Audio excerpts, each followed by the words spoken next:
All right, folks, we've been talking a lot in this year about focusing on quality and certainly being aware of zombies. Joining me now is Real Talk Capital CEO Rob Luna.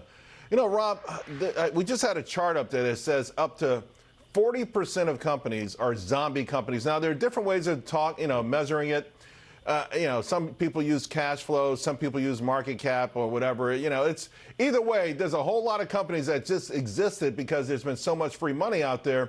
And I wanted to talk to you about how you go about identifying these zombie companies, because the last couple of times you were on, you made a serious emphasis on quality. How do people avoid the zombies?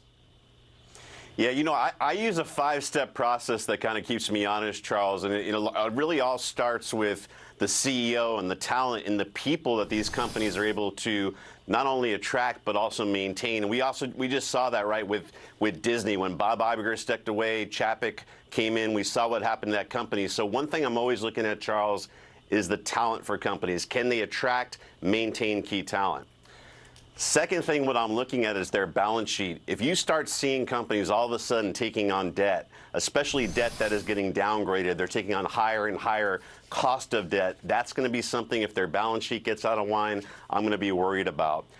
Then what I'm going to worry about is here. You've probably heard this, Charles, the underperforming expectations that they set themselves in these quarterly conference calls. They keep coming up with new reasons why they can't meet them. It's COVID, it's gas prices, it's the election, whatever it is, constantly underperforming. Then what I'm also looking at, do big key clients start stepping away from the company? Right. You got to worry about that. And finally, the last act of desperation, are they starting to shift away from their core value proposition, their core strategy? If Olive Garden starts selling Mexican food, I probably want to get away from it. Yeah. Great points. And I love the one when they make up their own metrics, right? They're like revenue per people in our city who are left-handed but skipped high school. They find any kind of ways. We're growing the company. All right, so let's talk about what you're doing, because you've had a hot hand here recently. What are some of the names you're buying? Yeah, a couple of new ones. One new one in general is Easy Corp. EZPW is the symbol. It's a big pawn shop. The thing about pawn shops, but not too big, kind of a small cap stock, is right now, as we know, with the banks, credit is tightening. We're starting to see that jobs number not look quite as good. The real economy is feeling what the market told us about a year and a half ago. So I think this is a company, great valuations you want to take a look at.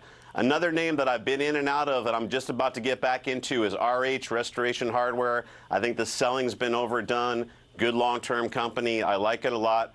Right here at these valuations. And the last one is Axos Financial. This is a financial that got beaten up with the rest, but very different. It's actually a great custodian in the space. And if you look at investment advisors, they usually use Charles Schwab, TD Ameritrade. Well, what happened? Schwab bought out TD Ameritrade, not a lot of competition. I think Axos is going to be a big winner for that trade. All right, man. You gave us 3 really intriguing names here. Rob, happy Good Friday and have a great Easter, and we'll talk to you again real soon. Thank you, my friend.